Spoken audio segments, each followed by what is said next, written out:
歡迎咧大家嚟到呢一個左右開風嘅第六集，當係總之係第六集啦。咁咧，今集咧，如果大家有睇我哋節目 promo 咧，都知道咧，我哋一定要講咧，就係關於呢一個咧，即係荃灣工廈逼遷，即係逼遷劏房租戶嗰單嘢啦。解釋翻先。阿 Johnny 生因為考試係咪啊？佢話佢取 paper 啦。係啊，即係總之佢跟呢一兩日都要考試啦，咁所以就今日就出現唔到，所以得我同黃之鋒，所以我聽日都要考試。你聽日考啊？係，不過嗰啲唔使温嗰啲中文嘅嚟嘅，所以 OK。我星期三開始考3科咧，但係我有2科一頁都未温啊。好，唔緊要，加油 OK 嘅，以你啲神童嚟講應該冇乜問題。係，即係下年等我 retake 啊，真係。好，唔緊要，好啦，我哋入翻正題先。係啦，嗱咁咧就話説呢一個即係荃灣嗰個即係工廈劏房嗰單嘢咧，咁相信大家都即係近呢幾日如果上 Facebook 上得多或者有睇網媒嘅話，其實都應該關注咗一段時間。其實經過始創都應該會見到，因為都其實都係搞得幾大件事下嘅，即係以近期一啲喺鬧市中，即係當然你話同佔領冇得 compare 啦，但係你話喺商場入邊有啲咁大型嘅行動。係真係好少，應該得近呢幾個月。如果你話佔領嚟講，即係唔係真係佔領計唔到啦？點會 large scale 個佔領啊？我話對比起金鐘嗰個金鐘而家仲佔領緊嗰啲之外，都係近期叫有一個細規模嘅佔領啦，算係啊，因為其實今次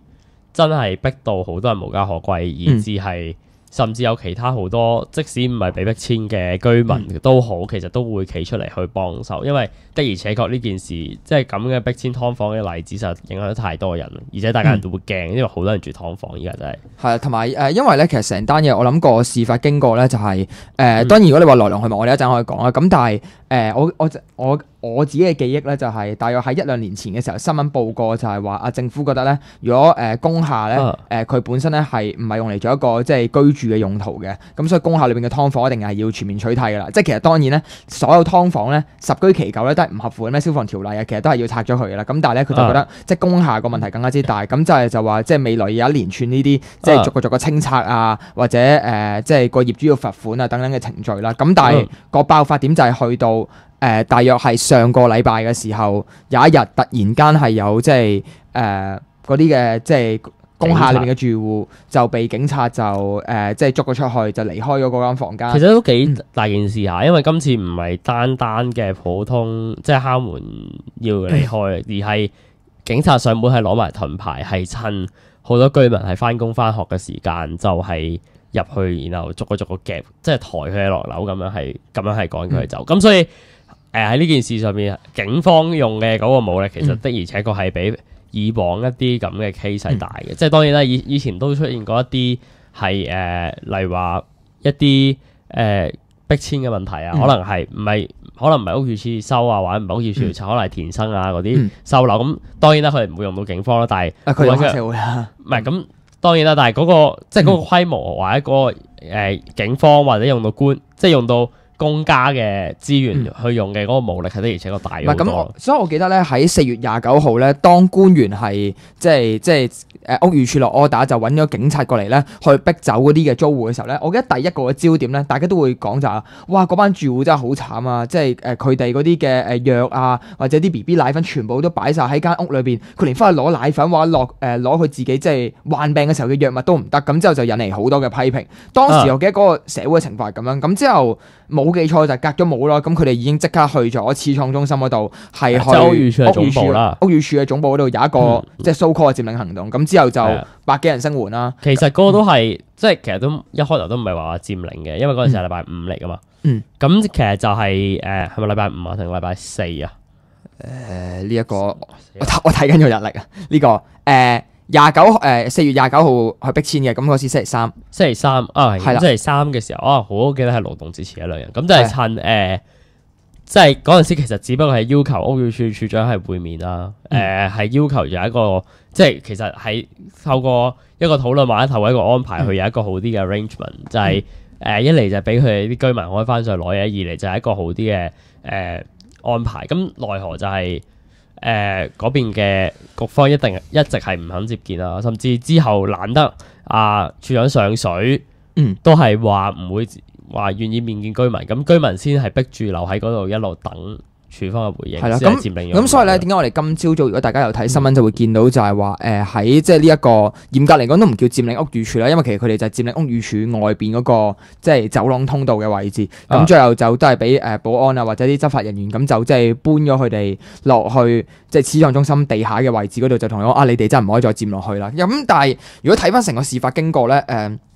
固然一開始嗰班嘅居民，即係佢哋喺整個過程裏邊，即係連嘢都攞唔到呢一樣嘢，其實係受到好多批評。咁但係後嚟咧，我哋會見到慢慢咧，網上面咧就好多即係抽絲剝繭，即係你叫起底又好，抽絲剝繭又好嘅工作。即係一嚟就會問，咦嗰班嘅住工廈劏房嘅人係咪新移民嚟㗎？二嚟就話，咦咁個訴求話要安置佢哋，要有一個合理嘅待遇，咁係咪真係要即係搏懵上公屋啊？咁我記得就係喺佢哋4月29號逼遷之後。之後去佔領啦，咁佔領到大概4月30號或者5月1號左右咧，其實嗰段時間嗰個爭議就喺網上面慢慢浮現。但係其實開始係嗰陣時就會開始傾有我都有睇咗網上面啲討論，例如話抵唔抵幫啊，或者係佢哋嗰啲訴求合唔合理啊，係咪真係要直接上公屋啊？跟住甚至係去到話係咪又要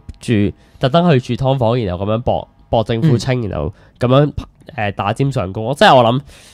即係其實呢啲嘢都係一路以嚟都係有好多啲討論咯。係啦，因為咧我哋會見到就係話荃灣工廈劏房嗰單嘢，即係發展到去4月30或者5月1號嘅時候咧，基本上就開始會有即係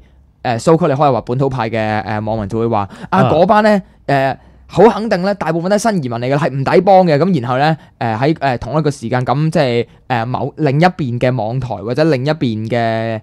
網民就會話你睇下嗰啲本土派，嗱你睇下嗰啲本土派一見到啲新移民幫都唔幫啊！其實大家都係受壓迫嘅一群，因為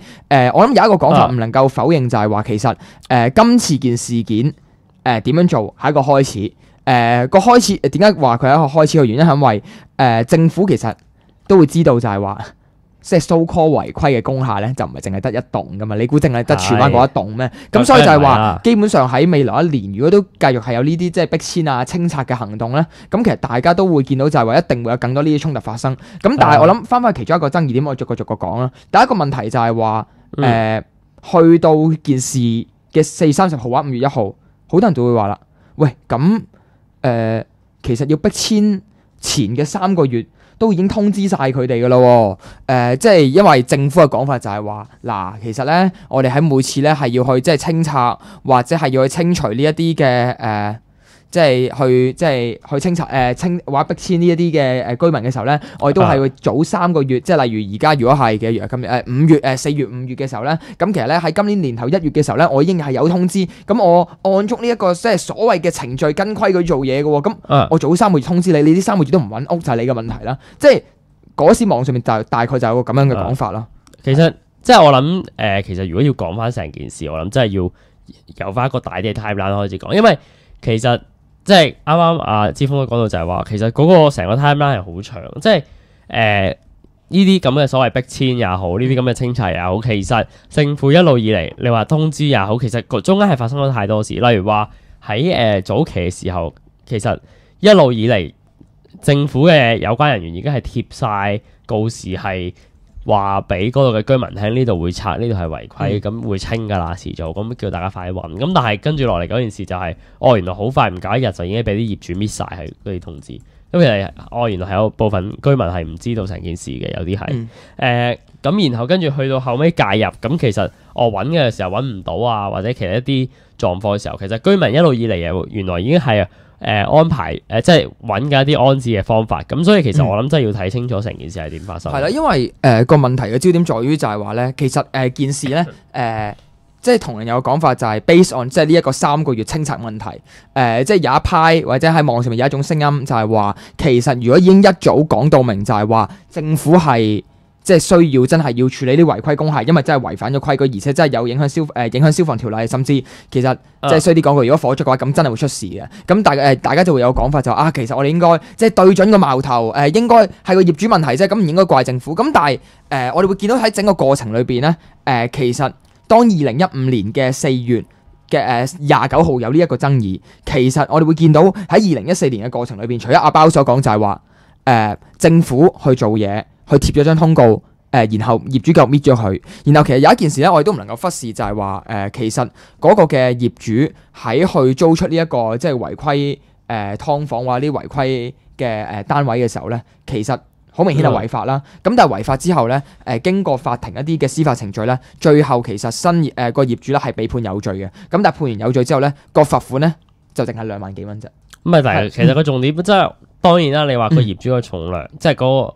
判罰重定唔重，其實我覺得係即係嗰係一回事啦。但係我想講一個好重要嘅位就係、其實點解大家即係尤其是啲居民會係咁唔憤氣，或者大家會覺得需要幫一啲居民，其實係因為其實政府其實 make 咗一個 promise，make 咗個 promise 就係話其實佢係會等，即係其實當然啦，呢個係上一個月嘅安排嚟嘅。上一個月3月23號咧就係安排咗話係會等所有居民有一個合適嘅安置，做咗個安置安排之後咧先進行嗰個逼遷嘅。係啦，咁當然啦，去到上個月尾當嗰樣嘢都係未 arrange 到啦。咁但係突然之間咧就已經清咗佢場啦。咁呢個先係我諗好多人覺得係即係點，即係呢，甚至係我啦，我都覺得點解呢個係需要幫而唔係唔抵幫嘅嘢。咁當然啦，你話住違規劏房，咁然後亦都通知咗佢有冇責任去揾佢嘅居所咧。咁我覺得佢唔係完全冇責任嘅。咁但係如果政府同佢丟咗係話我哋會安置你，而且安置你之後先會清嘅話咧，咁我覺得個責任已經唔喺個居民身上咯。唔係，我諗即係如果去講整個逼遷嘅過程裏邊咧，即係當然每個人一定會掛喺後邊，或者一定冇人反對，就係話歸根究底都一定係政府嘅房屋政策問題。或者大家都一定會有一個話一定大家都好同意就話其實業主呢件事係要負責任喎。咁但係事實上由上個禮拜到今日，我哋好似都唔見有任何業主或者係即係相關嘅即係可能業主或者一個立案法團或者等等係有就呢件事表個態啦。咁但係我覺得歸根究底嘅問題就係話，其實喺網上面咧好多唔同嘅説法，但係一個對於咧真正嗰班居民嘅訴求咧，其實都係好混亂嘅。因為我只會覺得就係話，不論件事係點都好，大家都好不其然咁樣就係將成個議題或者成個即係居民嘅訴求係扭曲咗。即係好簡單一個例子就係話，其實今次呢班人頭先我講過啦，有人會俾人質疑話佢哋係新移民嘅，咁但係後嚟去問翻就係話，咦原來或者佢哋係攞綜援嘅，咁但係後嚟問翻就係話係有新移民，攞綜援點會做咗劏房？但係後嚟問翻就係話，新移民根本就係完全唔佔大多數，冇記錯得1-2成啦。另外攞綜援嘅就係攞綜援嘅都係一啲即係本身係傷殘或者係退休人士，根本就唔關事。即係如果你話裏邊係有啲家庭咁，家庭全部都揾緊食嘅話，好老實講，阿巴頭先都話啦，即係你攞綜援一個月邊夠錢去住劏房去維持你嘅生活啫？唔係，其實如果你攞綜援嘅話，的而且確你喺公屋上面係容易啲 arrange 到嘅，即係其實呢個係。個安排係會容易啲嘅，咁所以你話咁咧，我唔係話綜援住唔到劏房啊，咁因為綜援如果你喺出邊住都會有租金津貼嘅嗰一類嘅物體，咁但係當然啦，個綜援嘅話，一般我哋嘅理解上就會係已經係去咗公屋嗰個位㗎啦。係咯，係啦，我諗呢個係一個好重要嘅位咯。因為咧喺整個過程裏邊咧，即係我哋頭先講嗰個事發經過，即係由4月29號開波開始，以至到我哋頭先會提出咗就係話，喂，政府喺3月23號其實已經應承咗話要俾。即係要直至到處理好所有安置嘅問題之後先去清拆，咁政府違反承諾啦，以至到就係其實業主根本係法庭判佢違法，但係淨係罰2萬蚊，即係拗下痕就算。咁我哋會更加去提出一個問題，就係話其實佢哋真正嘅訴求係啲咩？即係頭先我哋講完佢哋背景，唔係即係根本唔係新移民或者攞綜援嘅問題，而係佢個訴求其實唔係啲咩荒天下之大謬嘅事咯。因為你睇網上嗰啲討論咧，其實你會見到話其實佢哋搏上公屋係咪要即係政府即係咪要打尖上公屋啊？其實呢啲討論真係太多啦。咁但係其實如果大家成日都抽村民點諗呢個水嘅話，就真係搞清楚啲村民究竟諗乜嘢咯。班居民點諗咧？咁其實咧有3個訴求網上講嘅，一個就係話佢哋咁樣做咧，肯定咧係想去上公屋啦，或者根本上咧佢哋今次要去佔領咧，我一定唔聲援佢哋，因為佢哋係要上公屋。第二個訴求咧就係話佢哋佢哋一定咧係想即刻入住嗰啲中轉屋，然後就唔需要經過任何程序。哇，咁樣做嘅話咧，好似唔啱規矩喎。然後第3個講法就係話，佢哋係想即係入翻臨時收容所。咁但係當然啦，如果你純粹講話佢哋係想入臨時收容所嘅話，其實當然個批評位咁大。最主要大家一個批評位都係覺得佢哋想搏上公屋，同埋話佢哋想搏唔跟程序直接碌過去，直接住中轉屋咯。呢個係個最大問題啊嘛。但係其實如果你睇翻嗰啲居民嗰啲訴求咧，一路以嚟其實佢哋嗰啲説法都係話，其實佢哋因為政府嗰個 arrangement 咧就係安排佢哋住喺屯門嘅一個臨時收容中心嘅。咁然後佢哋提出嘅一個 counter 嘅 suggestion 就係話，可唔可以住喺石籬嘅臨時收容中心，咁其實都係臨時收容中心嚟嘅。你話規格嚟講，你話甚至設施嚟講，其實同一個規格，我諗就唔會相差太遠啦。當然我冇去過嗰兩個地方啦嚇，咁但係臨時收容中心個設施都唔會係特別好啊，唔會一個係普通嘅床位宿舍咁嘅狀態，第二個就係有獨立房啊、獨立廁所啊，或者兩房一廁啊嗰啲咁嘅規格啦。係啦，因為我諗即係固然大家都會問就係話即係有關咁多網上面嘅資訊，我哋應該點樣去處理或者點樣啦？咁但係即係問翻，如果你話今次個爭議嘅大台係邊個咧？其實今次咧個爭議嘅大台就唔係任何團體嚟嘅，係明愛嘅社工。係，即係明愛喺荃灣當區一啲即係當區嘅一啲社會工作者、一啲社工係處理緊呢一個即係逼遷嘅 case 啦。咁我哋睇翻咧就係話其實首先去駁攞公屋呢一個嘅講法其實完全唔存在啦，因為其實你由頭到尾你睇新聞或者係你睇翻網上嘅資訊或者討論都好咧，算啦，其實新聞係唔會報居民嘅訴求嘅，的而且確會報咩？唔係報佢哋喺度搞亂檔，但係其實你睇翻成件事啦，真正居民嘅訴求唔係有太多嘅主流傳媒真係認真報導過，即係除咗大過，或者我咁講，嗰啲主流傳媒係會報佢哋嘅訴求，但係個訴求就係要求處理安置問題咯。咁鬼唔知阿媽女人咧，咁但係個安置問題係啲咩？即係到底係中轉屋定係即係臨時收容中心咧？咁其實即係主流傳媒唔解釋啦。咁但係大家都可能會問就係話中轉屋同埋臨時收容中心個分別喺邊度？或者其實存唔存在就係話佢哋直接去想即係去直接住中轉屋呢樣嘢咧，咁其實中轉屋咧去睇翻咧，佢就係一種就係去俾一啲未符合入住即係公屋資格嘅一啲香港人，咁可能佢哋係一啲即係受清拆嘅受清拆或者係受天災影響嘅居民，咁就係咧希望咧有呢一個嘅中轉房屋。你話嗰陣時碼頭圍道冧咗，咁你嗰啲居民需要安置，其實都係有一部分係住過呢類型嘅中轉屋嘅。其實同樣道理就係呢類型狀態咯。係咯，咁所以其實你會見到就係話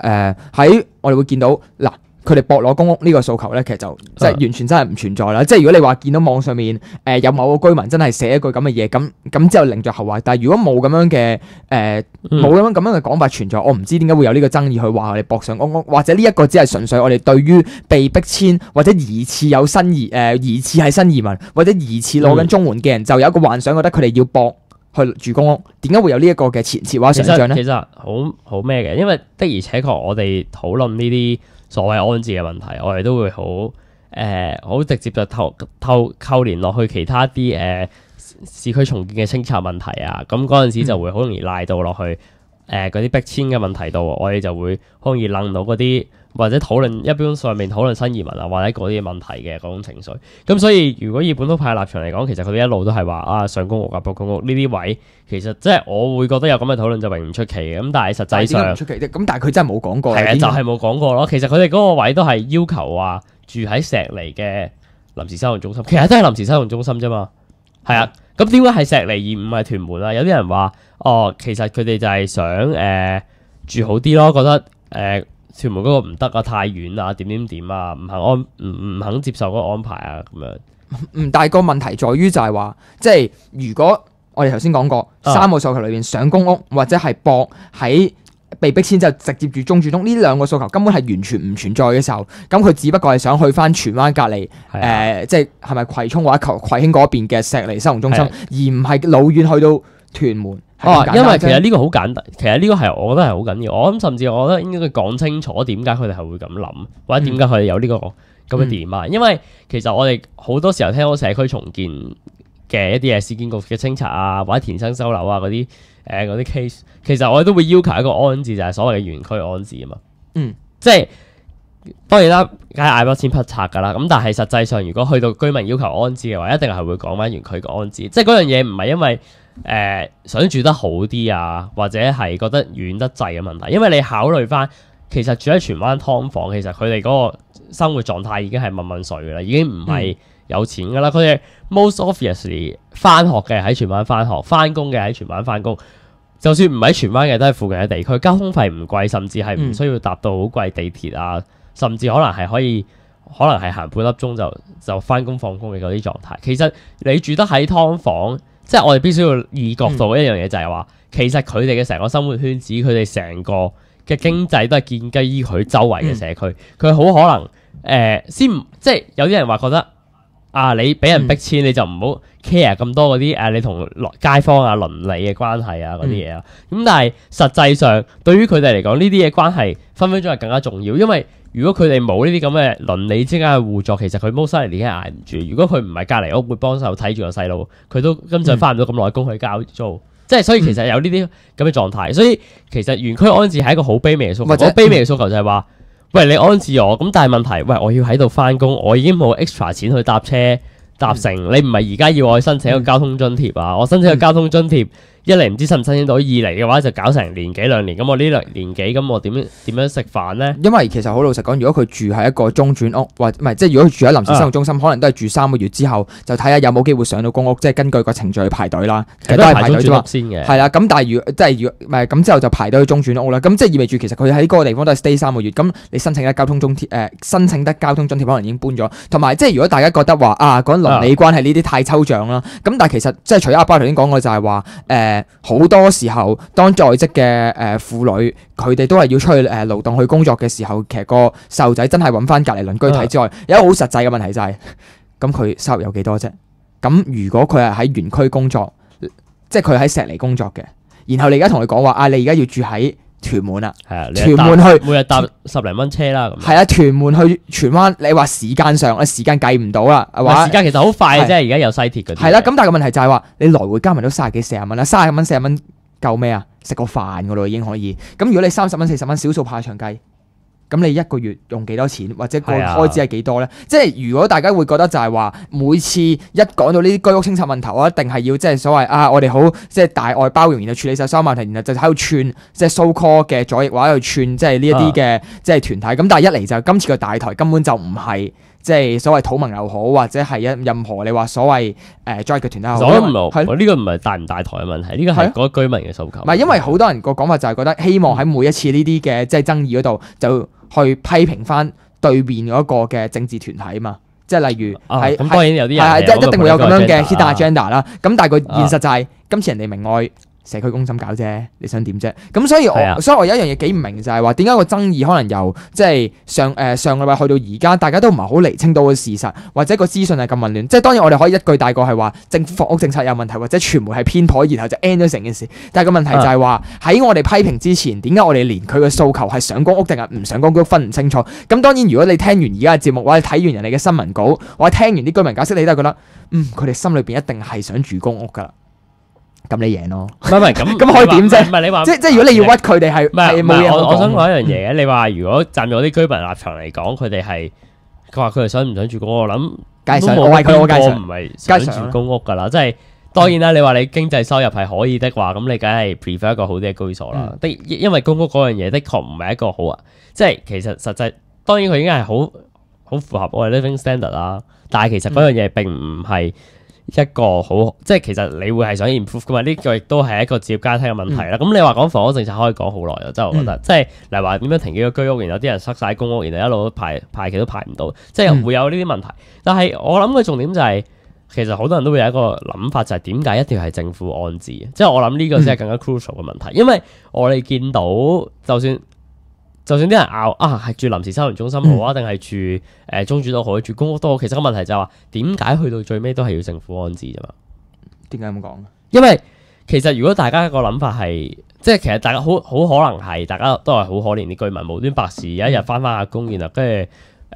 社區中心嘅人打電話嚟，或者 send 個 WhatsApp 嚟同我講話我屋企俾警察防暴警察推走咗，然後佢唔翻得去咁樣。即係其實我諗嗰樣嘢係幾 shocking，或者嗰樣嘢係幾值得即係 pity 嘅。但係我諗一樣嘢就係話，點解而家嘅居民係真係咁着意要政府去為佢哋攞一個安置？其實就係在於其實佢哋住劏房其實已經冇乜出路，即係其實佢哋已經冇乜 personal 可以，佢哋話我喺市場我揾個好啲嘅，或者揾一個合理啲嘅，或者揾應該安全嘅唔犯法嘅居所，嗰個先係重點。因為其實嗰樣嘢就係咁樣咯。其實你住得你要租劏房個價，其實就係嗰個租金。當然一個尺價係好高嘅，劏房嘅尺價係，劏房嘅尺價係有豪，total 租金係成個市場最低㗎嘛。係啦，佢 total 租金係好低，即係其實佢已經好難揾到一啲更加低。佢可能揾到嘅，可能一啲細間啲嘅劏房，但係充其量係咁，唔會有一個合法嘅合規格嘅方式係能夠俾佢居住到。即係其實佢要政府其實居民亦都有要求過政府，不如俾一個有差唔多租金 range 嘅物業嘅租係個地方去租啊，係咯嘅 list 俾我哋去揾，我哋去嘗試租嗰啲地方。但係政府點俾啫？因為其實政府都知道嗰啲根本上就係一個犯法，其實全部都係犯法嘅劏房嚟啫嘛。或者政府嘅程序，政府喺佢個責任或者喺佢個位置上，佢根本就唔可以 suggest 俾你任何即係違法嘅地方啦。咁所以個歸根究底嘅問題都有個講法就係話，你今次就算搬咗佢哋，如果你唔俾中轉屋佢住，或者如果最後佢係冇臨時收容中心，或者臨時收容中心翻其他劏房，咁其實咪又去翻其他劏房。係啊，不過咁跟住你下一棟又會見翻，又係佢哋啦。係啊，所以其實個問題就喺度咯。即係其實當然啦，你可以話呢個雞先定蛋先嘅問題嘅，咁梗係你唔清嗰啲樓出嚟，咁你就起唔到，你起唔到嘅話就會啲人又冇地方住。唔係咁，當然有無數嘅建議或者無數嘅講法，就係話即係其實你要去揾地方去起翻啲嘅公屋，咁其實一定唔需要淨係揾。第一就唔係拆咗嗰棟工廈，咁你起翻棟公屋係即係件事唔係拆咗就你起到嘛。其實有啲社區重建係咁諗啦，但係即係政府就一路喺度塑造嗰唔夠地或者唔夠屋嘅形象，而跟住就係話一嚟就係逼啲窮人去住呢啲咁嘅劏房啦。第二就係清完之後，你見到其實今次就係咩？石籬嗰啲臨時收容中心啊、中轉屋其實係空置咁滯。如果一啲社區重建嘅工作，甚至一啲係一啲安置嘅工作係可以係有效咁利用到呢啲資源。然後其實我深信嗰個起一啲公共房屋嘅速度係一定快好多，而唔係而家 stuck 咗喺度，大家就係大家咪住劏房咯，焗住住咯，然後大家住喺一啲舊嘅板間房啊、劏房住喺唐樓嘅，咁又搬唔走，然後跟住做唔到社區重建。其實呢個成件事係一個 stuck 咗喺度，就係因為政府嘗試塑造嗰種高樓價或者塑造嗰種發展主義大家起新界東北啦，大家去起一啲好大嘅 project， 填多啲海，起多啲樓，即係其實大家就會 stuck 喺呢個問題。但係你就見到啲中轉都空咗喺度，冇人住，然後跟住逼啲人去住劏房。唔係，所以個最大嘅問題在於就係話，即係頭先講，你搬咗佢，你逼遷咗佢之後，佢都係由一個劏房搬去另一個劏房。咁然後就係話，當嗰人被逼遷嘅時候，咁其實繼續都會喺拆咗劏房嘅時候，同時都會有一啲新嘅業主係會將個單位改建去成為劏房，因為嗰班人始終即係嗰個 supply 都喺度噶嘛。或者個 demand 都喺度嘅時候，就自然有 supply。係啊，即係你嗰個需求一係存在，或者嗰班人繼續喺呢個香港嘅時空下生活嘅時候，咁繼續都係會有一班嘅你話良心嘅業主定係無良嘅業主，睇你咩角度啦，繼續喺拆咗部分嘅劏房就繼續起翻啲新嘅劏房。咁所以你睇翻個市場，可能最後咧1年之後發現，政府話就話拆咗好多，但係發現咧社會上面現存嘅劏房數量可能都係差唔多。咁最後個矛盾都係解決唔到嘅。係啊，即係我諗去到呢個位，其實就真係見到。點解就係要嗰個政府嘅介入咯？如果唔係政府介入，其實呢個係解決唔到嘅問題，呢個就係市場調節唔到咯。好啦。你個鐘都響咗啦，嗱咁講到差唔多啦，有關呢一個即係劏房住戶嘅問題，咁但係希望咧，如果大家都去反思翻呢個問題，同埋如果大家記得嘅話咧，大家應該喺讀小學嘅時候曾經聽過呢一個即係山多平地少啊，香港樓價好高係因為即係我哋好多嘅地方咧係要呢個市區嘅發展，咁大家諗下小學常識書讀嘅嘢，同你現實生活所面對嘅嘢係咪同一回事？咁我哋下節咧左右開封咧，同大家講下咧阿新一哥以前做班長嘅問題。下節夠翻嚟，左右開封。